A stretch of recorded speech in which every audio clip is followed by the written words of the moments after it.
শতাধিক গুম খুনের মামলায় সাবেক সেনা কর্মকর্তা জিয়াউল হাসানের বিরুদ্ধে বিচার শুরুর আদেশ দিয়েছেন আন্তর্জাতিক অপরাধ ট্রাইব্যুনাল ১। বরগুনার পাথরঘাটা, সুন্দরবন ও গাজীপুরে সংঘটিত এসব ঘটনায় অন্তত ১০৪ জনকে গুম ও হত্যার অভিযোগ এনেছে প্রসিকিউশন। এছাড়া জুলাই অভ্যুত্থানের প্রথম শহীদ আবু সাইদ হত্যা মামলার সাক্ষ্য গ্রহণ শেষ হয়েছে। বিস্তারিত জানাচ্ছেন মাইনুল মারুফ। বরগুনার পাথরঘাটা, সুন্দরবন ও গাজীপুর এই তিন এলাকায় শতাধিক গুম ও খুনের অভিযোগ সাবেক সেনা কর্মকর্তা জিয়াউল হাসানের বিরুদ্ধে।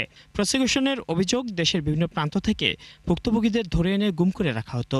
পরে কখনো বলেশ্বর নদীতে গুলি করে হত্যা করে মরদেহ ডুবিয়ে দেওয়া হতো, আবার কখনো দস্যু নাটক সাজিয়ে হত্যাকাণ্ড আড়াল করা হতো।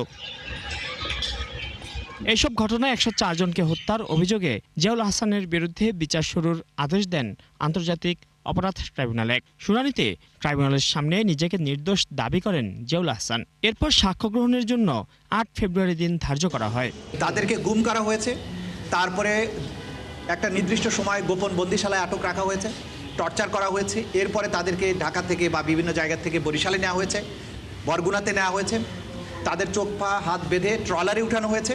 তারপরে ট্রলার চালিয়ে সাগর বা নদীর মোহনায় গিয়ে যেখানে গিয়ে ফেললে লাশগুলো ভেসে আবার উজানে আসার কোনো আশঙ্কা নেই, সেই রকম একটা জায়গায় নিয়ে গিয়ে তাদের মাথায় এবং বুকে গুলি করা হয়েছে। এদিকে জিয়াউল হাসানের আইনজীবী বলেন, আসামির বিরুদ্ধে আনা সব অভিযোগই মিথ্যা ও ভিত্তিহীন। এটা কোনো সিস্টেমেটিক ওয়াইড স্প্রেড কিছুই না। এগুলো বাংলাদেশের আইনশৃঙ্খলা রক্ষা বাহিনীর যে সাধারণ কাজ সেগুলোই ছিল, এবং যে অভিযোগগুলো নিয়ে আসা হয়েছে এগুলো সবগুলোই মিথ্যা এবং ভিত্তিহীন।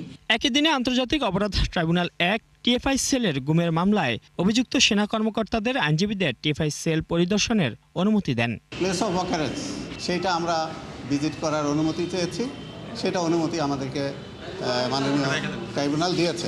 টিএফআই সেল ভিজিট করার জন্য সেখানে আসামি পক্ষের আইনজীবীরা সেটা ভিজিট করতে চান, এই আবেদনটি মঞ্জুর করা হয়েছে।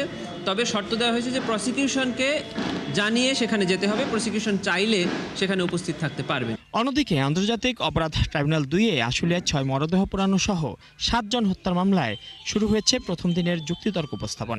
এছাড়া একই ট্রাইব্যুনালে গণঅভ্যুত্থানের প্রথম শহীদ আবু সাইদ হত্যা মামলার সাক্ষ্য গ্রহণ শেষ হয়েছে। মামলাটিতে যুক্তিতর্ক উপস্থাপনের জন্য ২০ জানুয়ারি দিন ধার্য করা হয়েছে।